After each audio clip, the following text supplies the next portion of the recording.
যদি কেউ আমার মাকে টাচ করে, আমার মাতৃভূমিকে টাচ করে, তাহলে আমরা তাদেরকে কখনোই ছাড় দেব না। ৭১ আমাদের হচ্ছে বাংলাদেশ, ২৪ হচ্ছে বাংলাদেশের অস্তিত্ব। আজ ১৬ ডিসেম্বর মহান বিজয় দিবস উপলক্ষে চট্টগ্রামের ১৬ শহরতন আনন্দ র্যালি বাইর করি বৈষম্য বিরোধী ছাত্র আন্দোলনের চট্টগ্রামের নেতাকর্মী হলে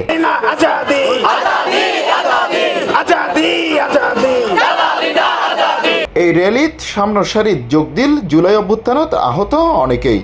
এই সময় তারা বিভিন্ন স্লোগানে মুখরিত করি চট্টগ্রামের ১৬ শহরতন ২ নম্বর গেট পর্যন্ত।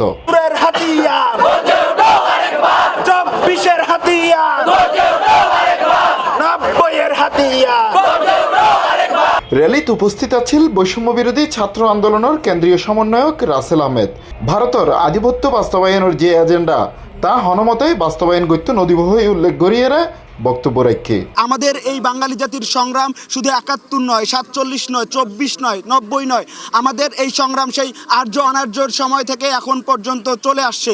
সেই জায়গা থেকে আমাদের বাঙালি জাতির ইতিহাসে অনেক অনেক মহান ব্যক্তিদের অবদান রয়েছে। ভারত আমাদেরকে যেভাবে নিয়ে প্রোপাগান্ডা চালাচ্ছে এবং তাদের একক আধিপত্য বিস্তারের জন্য আমাদেরকে বিগত সময়ে আওয়ামী লীগের মাধ্যমে আমাদের বাংলাদেশকে যেভাবে তাদের এজেন্ডা বাস্তবায়নের জন্য আওয়ামী লীগকে ব্যবহার করেছে, আমরা হুঁশিয়ার করে বলতে চাই, কোনোভাবেই এই বাংলাদেশে ভারতীয় আধিপত্যবাদের যে এজেন্ডা এটাকে বাস্তবায়ন করতে দেওয়া হবে না। গণতন্ত্র পুনরুদ্ধারের জন্য ৯০-এর অভ্যুত্থান ছিল আমাদের একটা সংগ্রাম। সেই জায়গা থেকে ৭১, ৯০ এবং ২৪কে নিয়েই আমাদেরকে এগিয়ে যেতে হবে।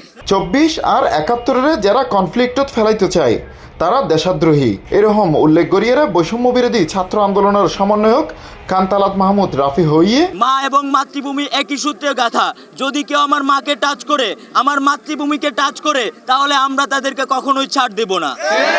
যে যারা এখন বিভিন্নভাবে ২৪ এবং ৭১কে একটা কনফ্লিক্টের মধ্যে ফেলতে চায়, তারা আমাদের দৃষ্টিতে দেশদ্রোহী। দিল্লিকে স্পষ্ট করে বলে দিতে চাই, ইতিহাস বিকৃত করার যদি দুঃসাহস আর বিন্দু পরিমাণ দেখায়, তাহলে বাংলাদেশের মানুষ তাদেরকে কখনোই ছাড় দেবে না। বিজয় র্যালিত নারিয়ালের উপস্থিত দেখা গিয়ে উল্লেখযোগ্য।